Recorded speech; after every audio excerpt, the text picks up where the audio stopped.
Topic है वो है organic farming. What is organic farming? सभी को पता है क्योंकि बहुत ही फेमस टर्म है ये।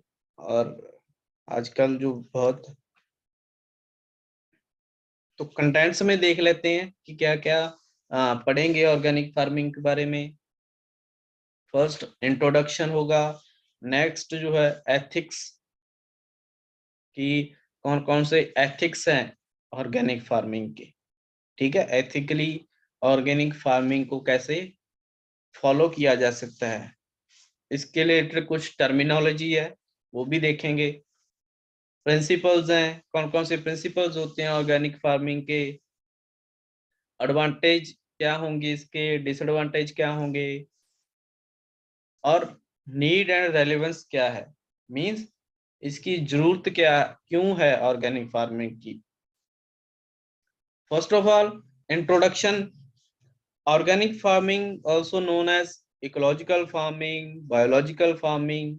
Okay, basically this is an agriculture system that use fertilizers of organic origin, such as compost manure, green manure, bone meal, vermicompost, farmyard manure, and techniques such as crop rotation and companion planting. So organic farming क्या है? ये एक approach है जिसके through हम लोग manure का use करके ऑर्गेनिक जो सोर्स ऑफ न्यूट्रिएंट्स हैं उनका यूज करके क्रॉप्स को ग्रो करते हैं in the place of chemical fertilisers. Chemical fertilisers का यूज किए बिना हम जब क्रॉप को उगाते हैं, ग्रो करते हैं, तो उस कंडीशन को हम, उस फार्मिंग को हम ऑर्गेनिक फार्मिंग बोलते हैं। Okay, next is organic farming was actually initiated as an answer to environmental suffering caused by the use of chemical pesticide and synthetic fertilizers। जो ऑर्गेनिक फार्मिंग है ना, इसको यूज किया गया था एज ए आंसर जब ये इशू रेज हुआ था कि जो हमारा एनवायरनमेंट है वो डिग्रेड हो रहा है। ओके, हम एनवायरमेंटल प्रॉब्लम से सफर कर रहे हैं, तो उसके आंसर के लिए ऑर्गेनिक फार्मिंग वर्ड को यूज किया गया था। क्यों यूज किया गया था? क्योंकि जो एनवायरमेंटल स्ट्रेस है ना उसको कम करना। कैसे कर सकते हैं? फर्स्ट ऑफ ऑल जो एनवायरमेंटल स्ट्रेस हुआ, क्यों कैसे हुआ है? ज्यादा फर्टिलाइजर्स के यूज के कारण, ज्यादा केमिकल्स के यूज के कारण, ज्यादा पेस्टिसाइड्स के यूज के कारण, इंसेक्टिसाइड्स, हर्बिसाइड्स।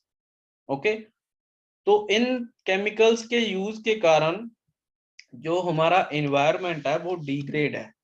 मींस जो हमारा एयर क्वालिटी इंडेक्स है वो बहुत ज्यादा है। ठीक है, ऑक्सीजन रिड्यूस हो रही है एनवायरनमेंट से। ओके, हेल्थ इश्यूज हो रहे हैं लोगों को। तो इन सब को कम करने के लिए जो इसका मेन रीजन था उसको कम करना था। मेन रीजन इसका क्या है कि हम लोग ज्यादा फर्टिलाइजर यूज करते हैं। तो उसको ओवरकम करने के लिए क्या करना चाहिए? उसको ओवरकम करने के लिए ऑर्गेनिक फार्मिंग जो है उसको अडॉप्ट करना चाहिए, ऑर्गेनिक फार्मिंग को।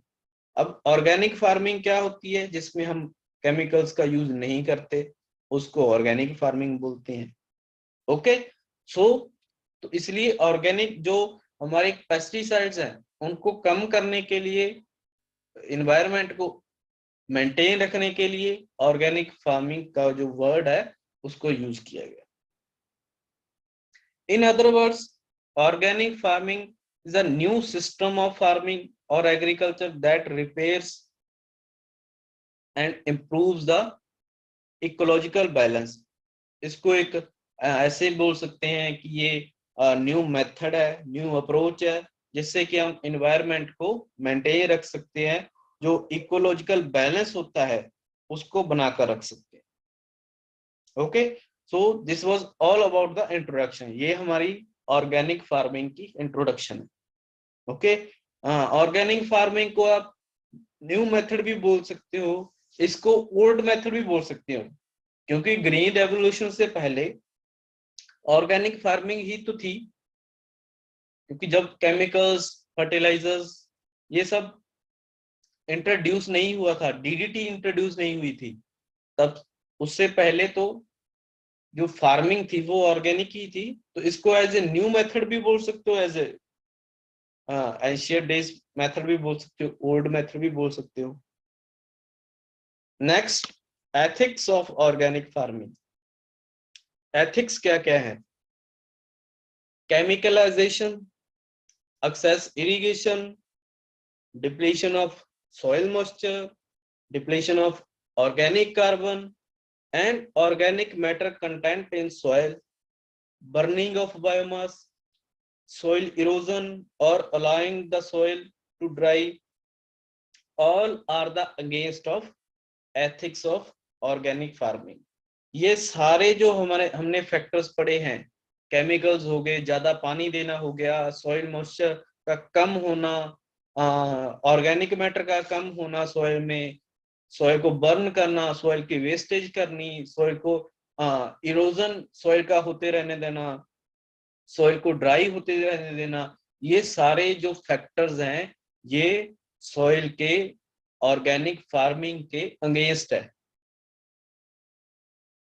Okay, organic farming is not a goal to be attained, it is an ongoing process, it is a journey rather than a destination। जो ऑर्गेनिक फार्मिंग है ये हमारी कोई मंजिल नहीं है, ठीक है, ये ऐसी मंजिल है जो कभी भी हम पा नहीं सकते, ऐसी डेस्टिनेशन है जहां पे कभी भी हम पहुंच नहीं सकते। क्यों? क्योंकि सडनली केमिकल फार्मिंग से सडनली ऑर्गेनिक फार्मिंग पे चेंज हो जाना, जबकि हमारी पॉपुलेशन का प्रेशर, प्रोडक्शन का प्रेशर इतना ज्यादा है इंडिया पे, ये पॉसिबल नहीं है। अगर हम बात करें कि ऑर्गेनिक फार्मिंग कल को नोटिस आ जाए, कल को अनाउंसमेंट हो जाए कि कल से ऑर्गेनिक फार्मिंग होगी, ये पॉसिबल नहीं है। क्यों? क्योंकि हमारी पॉपुलेशन इंडिया की बहुत ज्यादा है, ऑलरेडी हमें जो कुछ फूड मटेरियल है वो ऑलरेडी इंपोर्ट करना पड़ता है बाहर की कंट्रीज से। तो अगर हमारा प्रोडक्शन कम हो जाएगा, ठीक है, in that case starvation, chances of starvation can increase, starvation के चांसेस इंक्रीज हो सकते हैं, डेफिनेटली होंगे अगर ऐसा कोई सडनली ऐसा कोई रूल होगा। तो सडनली केमिकल फार्मिंग से ऑर्गेनिक फार्मिंग पे स्विच करना ये पॉसिबल नहीं है। इसलिए इसको एक ऑनगोइंग प्रोसेस बोला जाता है कि थोड़े थोड़े टाइम के लिए छोटे छोटे गोल्स बनाए जाते हैं कि 2030 तक हम इतने % केमिकल फर्टिलाइजर्स को कम कर देंगे, 2050 तक हम 70% केमिकल्स को का यूज स्टॉप कर देंगे। ओके, तो ऐसे छोटे छोटे गोल्स बनाकर इसको यूज किया जा सकता है, लेकिन सडनली ऑर्गेनिक फार्मिंग पे स्विच करना this is not possible. Okay, क्योंकि आप लोगों के नियर अबाउट ऐसे कई एग्जांपल होंगे कि हमारा रिलेटिव, उन्होंने एकदम से ऑर्गेनिक फार्मिंग स्टार्ट कर दी, एकदम से केमिकल फार्मिंग छोड़ दिया। देखो, लार्ज स्केल पे ये पॉसिबल नहीं है, छोटे स्केल पे तो अगर एक किसान आज केमिकल फार्मिंग को छोड़कर दूसरी ऑर्गेनिक फार्मिंग अडॉप्ट कर रहा है, तो इसका इंडिया पे कोई कितना इफेक्ट पड़ेगा? लेस देन 1%, लेस देन 0.00001% भी चांस नहीं पड़ेगा अगर एक फार्मर ऐसे कर रहा है। ओके, क्योंकि बाकी के फार्मर्स तो प्रोडक्शन उतनी दे रहे हैं ना हमारे कंट्री को, तो इसलिए थोड़े बहुत एग्जांपल से ये नहीं होता कि ऑर्गेनिक फार्मिंग एकदम से स्विच कर सकते हैं। कुछ फार्मर्स करते भी हैं, हमारे यहाँ पे भी बहुत एग्जांपल्स हैं जो कि ऑर्गेनिक फार्मिंग का यूज कर रहे हैं, ज्यादा इनकम ले रहे हैं, लेकिन एक वेल डेवलप्ड प्लान के थ्रू, एक वेल डेवलप्ड वे के थ्रू आप लोग ये अडॉप्ट कर सकते हो। डेफिनेटली आप ऑर्गेनिक फार्मिंग कर सकते हो, ओके, लेकिन लार्ज स्केल पे अगर हमारी कंट्री लेवल पे ये बात करें तो इसको एकदम से स्विच नहीं कर सकते, okay. According to Lampkin in 1990, organic agriculture is a production system which avoids or largely excludes the use of synthetic compounded fertilizers, pesticides, growth regulators, and livestock feed additives. लैम्पकिन के अकॉर्डिंग 1990 में organic agriculture एक ऐसा production system है जो कि fertilisers का use fertilisers का use करना कम करता है, पेस्टिसाइड के यूज को कम करता है, ग्रोथ रेगुलेटर्स के यूज को कम कर सकता है, ओके, जो केमिकल लाइवस्टॉक फीड होती है उसके यूज को कम करता है, okay, according to Lampkin in 1990। To the maximum extent feasible, organic system relies on crop rotation, crop residue, animal manures, legumes, green manures, off-farm, organic waste and biological pest control। जो हमारा organic system है ना, किस पे depend करता है? ये depend करता है क्रॉप रोटेशन। क्रॉप रोटेशन एक इसका कंपोनेंट है। कंपोनेंट मींस ये इसका एक फैक्टर है, ये इंपॉर्टेंट फैक्टर है क्रॉप रोटेशन। क्रॉप रोटेशन के यूज से ऑर्गेनिक फार्मिंग को जो इम्प्लीमेंट किया जा सकता है। क्रॉप रोटेशन अब क्या होती है? क्रॉप रोटेशन होती है कि जैसे एक क्रॉप को नाइट्रोजन की अमाउंट, सभी क्रॉप्स को अलग अलग जो हमारे न्यूट्रिएंट्स है ना उनकी जरूरत होती है, सभी को सेम नहीं जरूरत होती, अलग अलग होती है। जैसे किसी को नाइट्रोजन की जरूरत है, राइस को ज्यादा नाइट्रोजन चाहिए, ओके, उतनी ही बार्ले को कम चाहिए। तो क्रॉप रोटेशन ऐसी होनी चाहिए कि एक सीजन में हम नाइट्रोजन ज्यादा लेने वाली क्रॉप को लगा रहे हैं, दूसरे सीजन में, रबी सीजन है जैसे खरीफ सीजन में हम ज्यादा नाइट्रोजन लेने वाली क्रॉप को लगा रहे हैं, और रबी सीजन में हम ऐसी क्रॉप को लगाएंगे जो कि नाइट्रोजन की रिक्वायरमेंट जिस क्रॉप में बहुत कम हो। क्यों?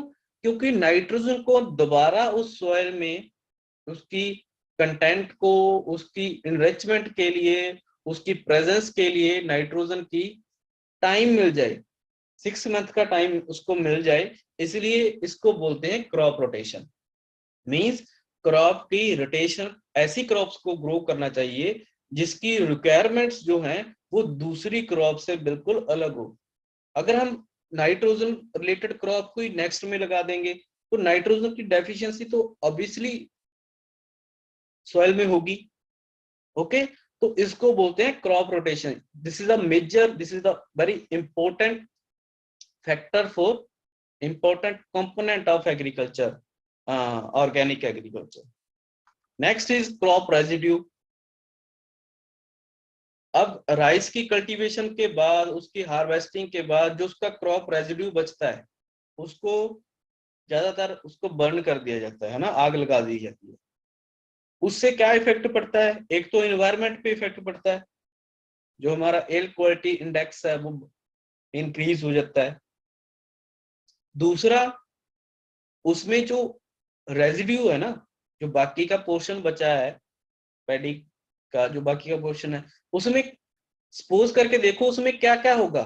उसमें उसमें कंटेंट तो होंगी, वो उसमें नाइट्रोजन होगी, फास्फोरस होगी, मैग्नीशियम, क्लोरीन, सभी सारा, chlorine, sorry not chlorine, calcium होगा।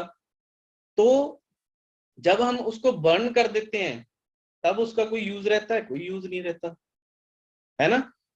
बर्न करने की बजाय, आग लगाने की बजाय जब हम उसको दोबारा सॉइल में मिक्स कर देते हैं तब जो उसके न्यूट्रिएंट्स हैं, उस जो बाकी का जो स्ट्रॉ बची है उसके जो न्यूट्रिएंट्स हैं तब वो सॉइल में दोबारा चले जाते हैं। मींस जितने न्यूट्रिएंट्स यूज करने थे राइस ने किए, ठीक है, वहां से हमने सीड्स ले लिए, राइस का जो इकोनॉमिक प्रोडक्शन थी वो हमने स्टोर कर ली, और बाकी का जो बचा दोबारा सॉइल में उसको लौटा दिया, दोबारा सॉइल में मिक्स कर दिया। ओके, जितना हमने न्यूट्रिएंट सॉइल से लेने थे उतने हमने स्टोर कर लिए, बाकी के दोबारा उसमें मिक्स कर दिया। तो ये एक मेजर कंपोनेंट है कि ये जो सर्कल है वो हम कंटिन्यू रखते हैं। ऐसा नहीं कि एक बार हमने न्यूट्रिएंट्स ले लिए, जितने आगे ठीक है, कुछ हमने यूज कर लिए, कुछ वेस्ट कर दिए। ओके, अगर हमने ऑर्गेनिक फार्मिंग को अडॉप्ट करना है तो ये जो है सेकेंड हमारा क्रॉप रेजिड्यू है, इसका भी यूज करना पड़ेगा, क्योंकि ऑर्गेनिक फार्मिंग में हम केमिकल फर्टिलाइजर को तो दोबारा अप्लाई कर नहीं सकते। तो हमें जो है ऑलरेडी प्रेजेंट जो न्यूट्रिएंट्स हैं उनको ही सेव करके रखना पड़ेगा। नेक्स्ट जो इसका कंपोनेंट है वो है एनिमल मैन्योर्स। एनिमल मैन्योर्स जैसे फार्म यार्ड मैन्योर है, काउ डंग बोलते हैं ना, वर्मी कंपोस्ट है, मैन्योर्स हैं।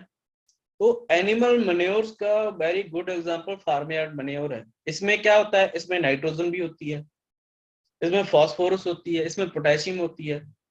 That is the another thing that the portion of the percentage of nitrogen, phosphorus and potassium in these type of organic manures are very less. ये अलग बात है कि एनिमल मैन्योर्स में केमिकल फर्टिलाइजर्स के comparatively बहुत कम मात्रा में नाइट्रोजन, फास्फोरस और पोटेशियम होता है। लेकिन अगर हम ऑर्गेनिक फार्मिंग पे रिलाई कर रहे हैं तो हमने सारे मेथड्स को, सारे कंपोनेंट्स को साथ मिलकर फॉलो करना पड़ेगा, तभी हम जो ऑर्गेनिक फार्मिंग को पॉसिबल कर सकते हैं। ओके, क्रॉप रोटेशन करोगे, उससे थोड़ी सी नाइट्रोजन, उससे थोड़ी सी न्यूट्रिएंट बचेंगे। उसके बाद क्रॉप रेजिड्यू को दोबारा मिक्स करोगे, उससे थोड़े से न्यूट्रिएंट बचेंगे। उसके बाद आप एनिमल मैन्योर ऐड करोगे, उससे थोड़े से न्यूट्रिएंट्स बचेंगे। उसके बाद लेग्यूम क्रॉप्स लगाएंगे। लेग्यूम क्रॉप्स क्या करती हैं, ये पल्स क्रॉप होती हैं जो कि एटमॉस्फेयर से नाइट्रोजन को फिक्स करती है through the help of micro organisms. Okay, तो ऐसे थोड़े से न्यूट्रिएंट्स ऐड हो जाएंगे। उसके बाद ग्रीन मैन्योर है। ग्रीन मैन्योर ऐसी क्रॉप होती है जो कि नाइट्रोजन रिच मैन्योर होती है, और इसको उगाने के बाद एज इट इज इससे कोई प्रोडक्शन नहीं ली जाती, एज इट इज सॉइल में मिक्स कर दिया जाता है with the help of rotavator. तो जैसे डेंचा क्रॉप है, तो ऐसी क्रॉप को ग्रीन मैन्योर क्रॉप बोलते हैं।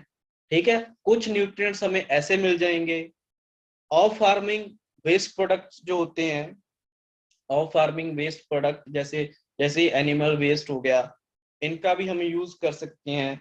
बायोलॉजिकल पेस्ट कंट्रोल, अब पेस्ट कंट्रोल को यूज करना तो बहुत मतलब डिफिकल्ट काम होता है। ये तो केमिकल पेस्टिसाइड्स के बिना इसको करना मुश्किल है, लेकिन इसके लिए एक अलग जो मेथड है वो है biological control method. Biological agents के थ्रू भी हम पेस्टिसाइड्स को कंट्रोल कर सकते हैं। ओके, ये भी एक कंपोनेंट है इसका। तो ये जो सारे कंपोनेंट्स का अगर हम कंबाइनली यूज करेंगे तब हम सॉइल की प्रोडक्टिविटी, उसकी फर्टिलिटी को मेंटेन रख सकते हैं। जब सॉइल की प्रोडक्टिविटी और फर्टिलिटी मेंटेन रहेगी तब जो है हमें प्रोडक्शन अच्छी मिलेगी अंडर ऑर्गेनिक फार्मिंग। ओके, सो ये एथिक्स थे ऑर्गेनिक फार्मिंग के। नेक्स्ट इज टर्मिनोलॉजी, कि कौन कौन सी टर्म्स जो है वो यूज की जाती हैं ऑर्गेनिक फार्मिंग के रिलेटेड। ऑर्गेनिक फार्मिंग को इको फ्रेंडली फार्मिंग भी बोलते हैं। क्यों? क्योंकि ऑर्गेनिक फार्मिंग से जो हमारा इकोसिस्टम है, जो हमारा इन्वायरमेंट है, उसको कोई भी नुकसान नहीं होता ऑर्गेनिक फार्मिंग से। इसको बायोलॉजिकल फार्मिंग भी बोलते हैं।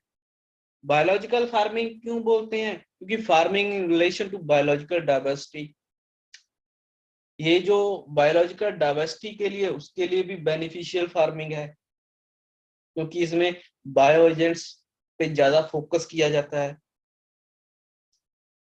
Third is biodynamic farming. Biological dynamic होती है ये, इकोलॉजिकली साउंड एंड सस्टेनेबल होती है, इसलिए इसको बायोडायनेमिक फार्मिंग बोलते हैं। मैक्रोबायोटिक फार्मिंग, मैक्रोबायोटिक एग्रीकल्चर इसको बोल सकते हैं, क्योंकि इस ये जो मैक्रोबायोटिक फौना होती है उसके भी रिलेशन में होती है, उसके लिए बेनिफिशियल है, उसका यूज इसमें ज्यादा किया जाता है। फिफ्थ, इसको नेचुरल फार्मिंग भी बोलते हैं, based on natural farming which alone are sustainable. ठीक है, ये स्टैंडर्ड टर्मिनोलॉजी नहीं है, ये टर्मिनोलॉजी ऐसी है जो कि लोगों के द्वारा यूज की जाती है, लोग ऐसी टर्मिनोलॉजी यूज करते हैं। अगर हम स्टैंडर्ड की बात करें तो ऑर्गेनिक फार्मिंग, बस ऑर्गेनिक फार्मिंग, ऑर्गेनिक एग्रीकल्चर, यही एक जो है स्टैंडर्ड इसकी टर्म है। क्योंकि अदरवाइज ये जो नेचुरल फार्मिंग भी बहुत, नेचुरल फार्मिंग तो ऐसी फार्मिंग होती है जिसमें हमने कोई भी टिलेज नहीं देना, सॉइल में कुछ नहीं करना, जस्ट सीड हमने सो कर देते हैं, उसके बाद अगर फसल होगी तो हार्वेस्टिंग हो जाएगी, अगर ना हुई तो ठीक है। ठीक है, इसको हम नेचुरल फार्मिंग बोलते हैं। लेकिन कुछ लोग मतलब ऑर्गेनिक फार्मिंग को इसके साथ रिलेट करते हैं। Okay, next is principle. Principle क्या होते हैं?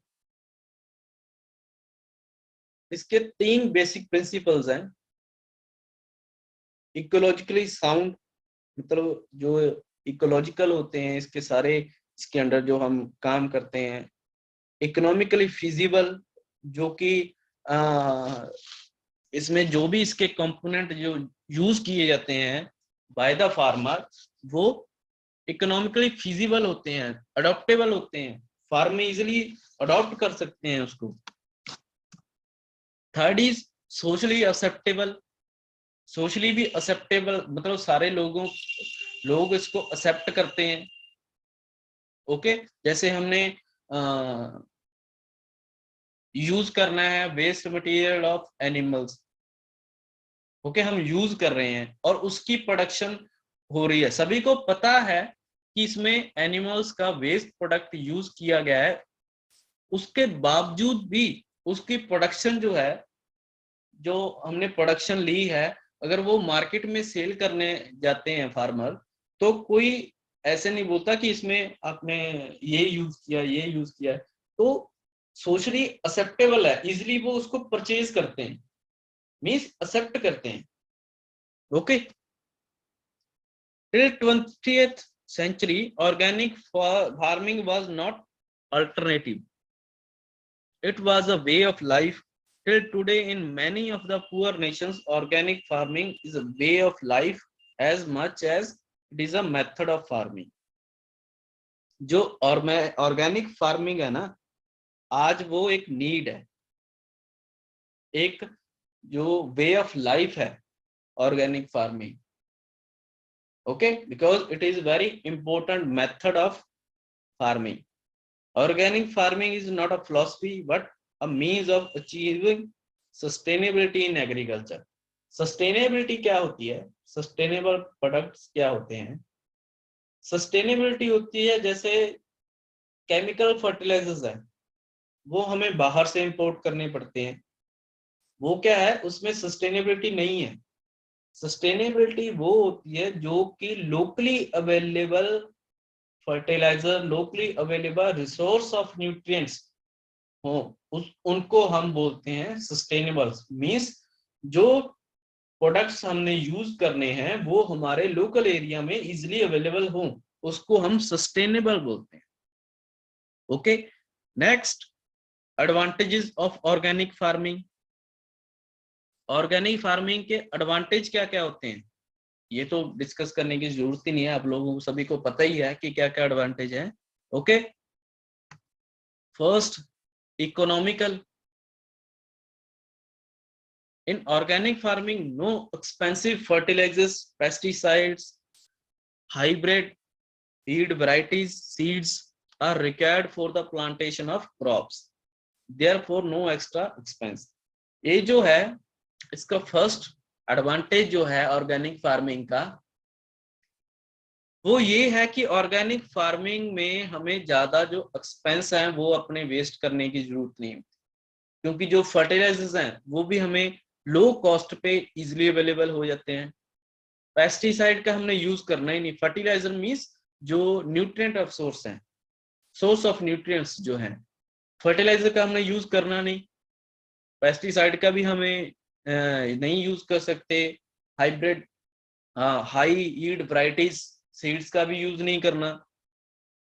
ओके, देयरफॉर जो हमारा एक्स्ट्रा एक्सपेंडिचर है ना, एक्स्ट्रा एक्सपेंस है, वो कम हो जाते हैं, क्योंकि हमारा सारा जो कंपोनेंट हमने यूज करने हैं वो हमें लोकली अवेलेबल होते हैं organic farming. Next, good return on investment. With the uses of cheaper and local inputs, a farmer can make a good return on investment. देखो, अगर हम कंपेयर कर रहे हैं केमिकल फार्मिंग से, इन दैट केस हम ये नहीं बोल सकते कि जो प्रोडक्शन है वो ज्यादा है। इसमें हम ये नहीं बोल रहे कि केमिकल फार्मिंग से ऑर्गेनिक फार्मिंग में प्रोडक्शन ज्यादा है।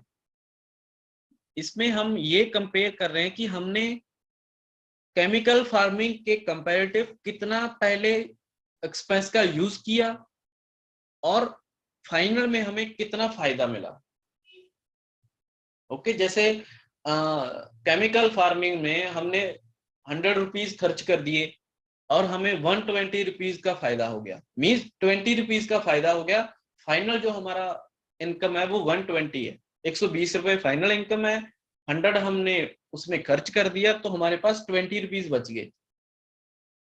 ओके, लेकिन ऑर्गेनिक फार्मिंग में हमने 20 रुपीज खर्च किए और हमें 50 रुपीज की हमारी सेल होगी प्रोडक्ट्स की। मीन्स हम हमारा जो मार्जिन है, हमारा जो बेनिफिट है वो कितने का है, 30 रुपीज का। ओके, उस केस में जो हमारा रिटर्न है वो केमिकल फर्टिलाइजर, केमिकल फार्मिंग के कंपैरेटिव ज्यादा है।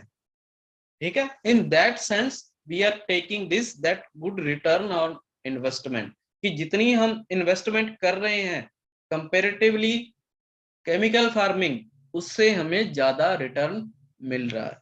उसमें हमने 20 रुपीज का फायदा हुआ था, इसमें हमें 30 रुपीज का फायदा हो रहा है। Okay, next, high demand.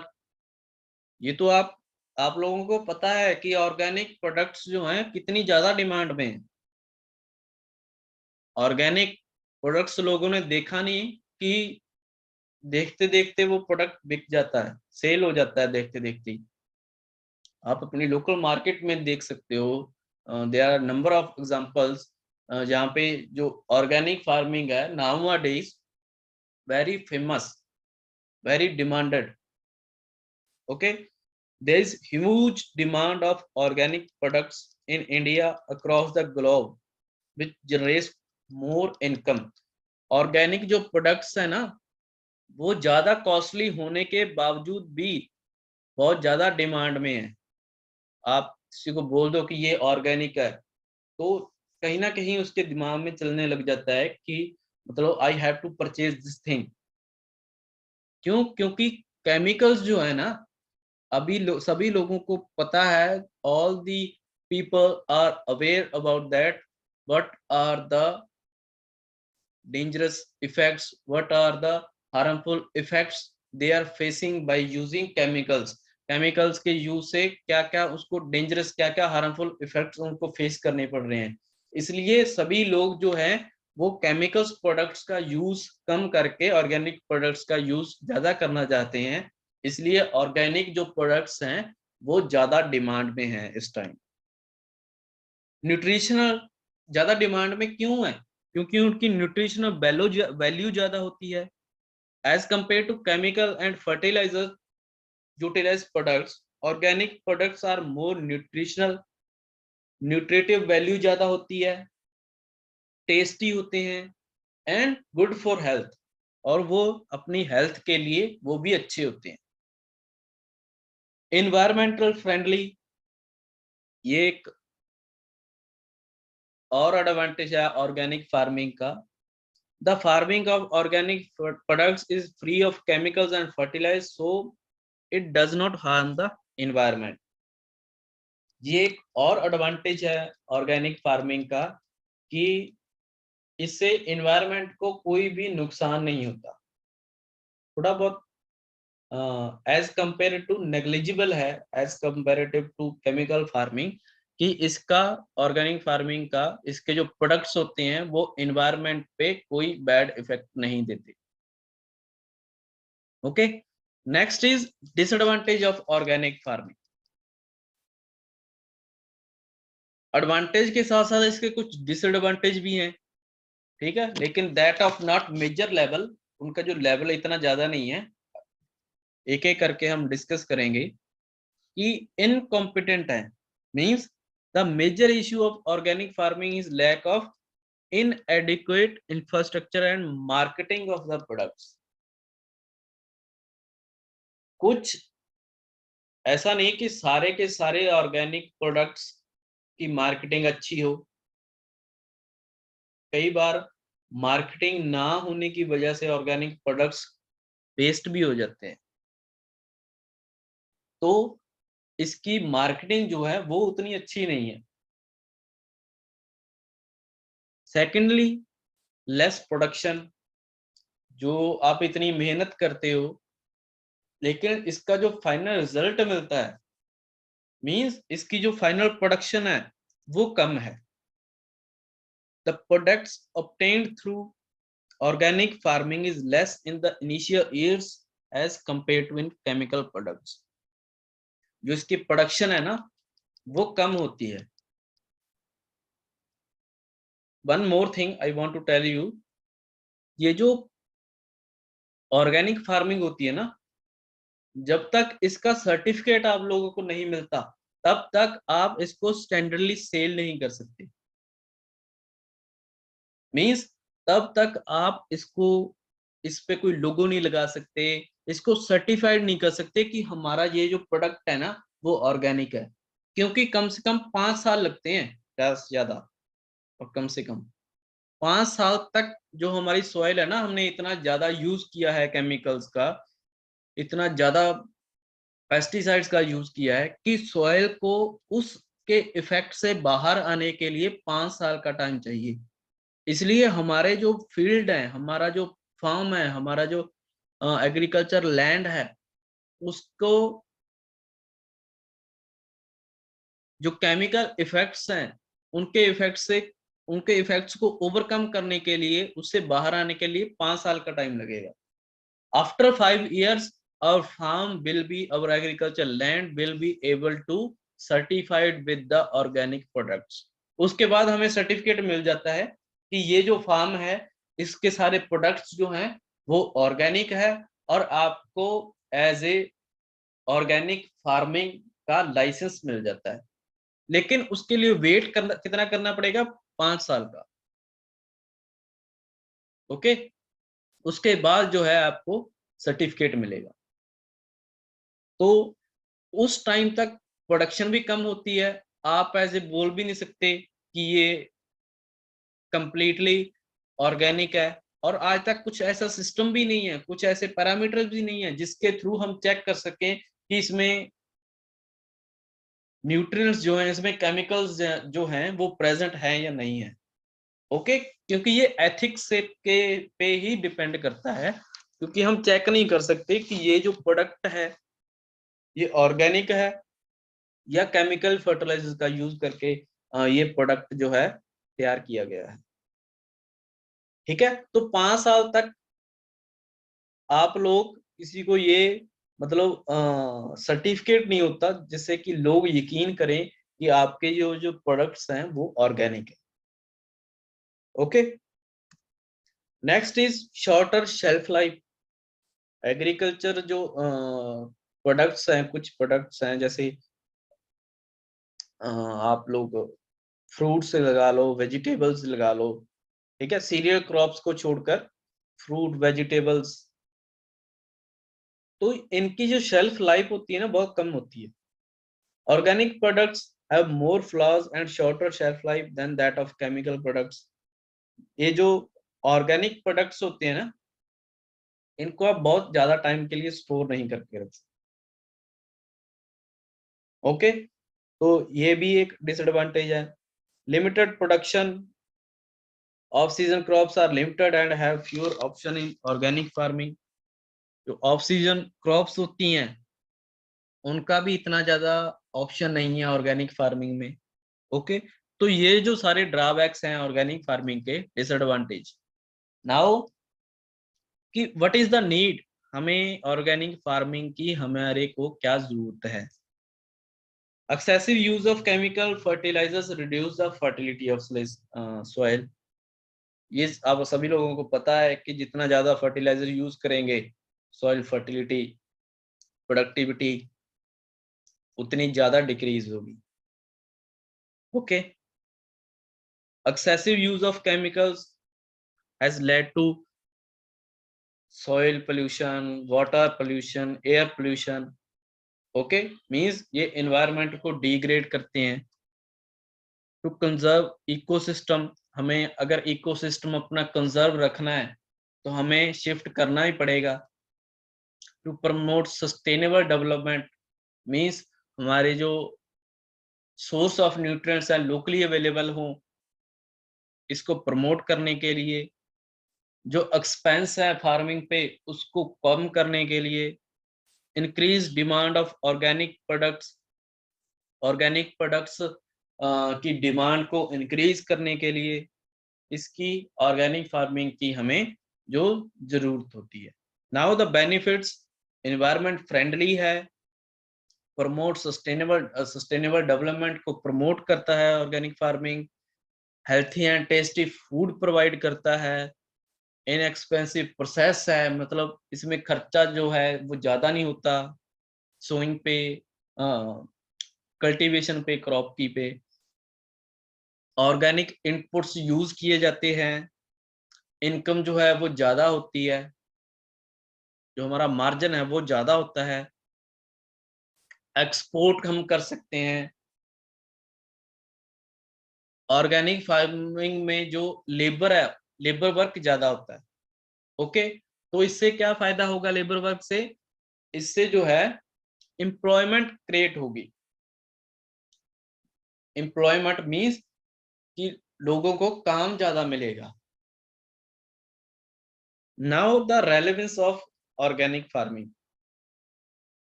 Relevance organic farming की क्या है? Green revolution was only concentrated in areas having fertile soil and adequate water supply. जब ग्रीन रेवोल्यूशन इंट्रोड्यूस हुई थी इंडिया में, हरित क्रांति जो है, तो वो सारे थ्रू आउट इंडिया में इंट्रोड्यूस नहीं हुआ। ओके, वो कुछ सिलेक्टेड से एरिया पे ही इंट्रोड्यूस किया गया, सिलेक्टेड के एरियाज पे ही उसके ट्रायल्स हुए। Okay, this 30% of green revolution area, only 30 out of 100%, India के 100% एरिया में से 30% एरिया पे ग्रीन रेवोल्यूशन इंट्रोड्यूस हुआ और 70% एरिया पे एज ए नेचुरल फार्मिंग या दूसरी फार्मिंग हो रही है, उसमें केमिकल का यूज नहीं था। ओके, ये जो 30% एरिया है ये हमारी प्रोडक्शन का 60% फूड प्रोवाइड करता है, और बाकी का 40% जो फूड मिलता है हमें उस एरिया से, 70% एरिया से मिलता है जिसपे ग्रीन रेवोल्यूशन का यूज नहीं हुआ। मींस जहां पे ग्रीन रेवोल्यूशन है वो एरिया 30% है और हमें 60% फूड दे रहा है। जहां पे ग्रीन रेवोल्यूशन यूज नहीं हुआ वो एरिया 70% है और वहां से कितनी प्रोडक्शन आ रही है? Only 40%। Means in intensive farming system, organic agriculture decreased yield. In the green revolution area, conservation to organic usually leads to almost identical yields means कि 30% पे तो ग्रीन रेवोल्यूशन का यूज हुआ, 70% अभी भी ऐसा एरिया है जहां पे प्रोडक्शन कम है। अगर हम वहां पे ऑर्गेनिक फार्मिंग का यूज करें, मींस ये सारी टेक्निक सारे कंपोनेंट्स का यूज करें फार्मिंग के, ऑर्गेनिक के, तो वहां पे प्रोडक्शन को हम इंक्रीज कर सकते हैं। In traditional rainfed areas organic agriculture has shown the potential to increase the yields means जो ट्रेडिशनल जो पुराने रेनफेड एरिया है ना, उसमें प्रोडक्शन को इंक्रीज कर सके, ऑर्गेनिक एग्रीकल्चर में ये पोटेंशियल है। ऑर्गेनिक एग्रीकल्चर की टेक्निक्स में ये पोटेंशियल है कि जो ट्रेडिशनल रेनफेड एरियाज हैं वहां पे अगर हम इसके कंपोनेंट्स का यूज करें ऑर्गेनिक फार्मिंग के, तो वहां पे ऑर्गेनिक प्रोडक्शन को इंक्रीज किया जा सकता है। Under restricted water availability or rainfed condition, difference in crop yield, organic and conventional production narrow down to between 10 to 15%. Means 30% पे तो ग्रीन रेवोल्यूशन ने अपना इफेक्ट प्रोवाइड किया है, इफेक्ट डाला है, जहां से हम 60% अपनी जो प्रोडक्शन ले रहे हैं। लेकिन बट अबाउट द 70% एरिया, तो 70% एरिया पे हमें काम करना पड़ेगा कि इसमें हम ऑर्गेनिक फार्मिंग का यूज करके इसकी भी प्रोडक्शन को इंक्रीज कर सकें। The country is present is not in a position to completely eliminate the use of chemical। जैसा मैंने स्टार्टिंग में बताया कि जो हमारी कंट्री है ना, वो अभी इस कंडीशन में नहीं है कि कंप्लीटली अवॉइड करें केमिकल फर्टिलाइजर्स को और शिफ्ट हो जाएं ऑर्गेनिक फार्मिंग पे। ओके, अगर ऐसा होता है तो हमारा श्रीलंका जैसा हाल होगा। श्रीलंका ने कंप्लीटली बैन कर दिया था फर्टिलाइजर्स को और डिक्लेयर कर दिया था कि आज के बाद ऑर्गेनिक फार्मिंग ही होगी। तो कितना फाइनेंशियली क्राइसिस आ गया श्रीलंका पे, आप लोगों को पता है ना। तो ऐसा हमारी जो कंट्री है वो इस स्टेज में नहीं है कि ऐसा स्टेप ले सके। ओके, तो इसके सॉल्यूशन क्या होंगे, कैसे हम इनको इस प्रॉब्लम को सॉल्व कर सकते हैं कि हमें एनवायरनमेंट भी अपना बचाना है और हमें केमिकल्स का यूज उतना कम करें कि प्रोडक्शन पे भी इफेक्ट ना पड़े। अगर इफेक्ट पड़े तो कम इफेक्ट पड़े, फाइनेंशियल क्राइसिस जैसे जो हमें व्यूज ना देखने पड़े। तो कैसे कर सकते हैं? Fertilisers can gradually be reduce. Fertiliser को एलिमिनेट करने की बजाय उनके यूज को कम करके, control on commercial sale of organic manures, जो ऑर्गेनिक मैन्योर्स हैं उनकी सेल को इंक्रीज किया जाए। Integrated pest management is the solution. जो हम पेस्ट मैनेज करते हैं, अभी तो पेस्टिसाइड यूज करते हैं ना, तो इंटीग्रेटेड यूज करने चाहिए। मींस थोड़ा सा पेस्टिसाइड यूज कर लो, थोड़े से बायो एजेंट्स यूज कर लो, थोड़ी सी क्रॉप रोटेशन कर लो। तो ऐसे हमें सभी कंपोनेंट्स का कंबाइंड यूज करके ये जो स्टेप है ये लेना पड़ेगा।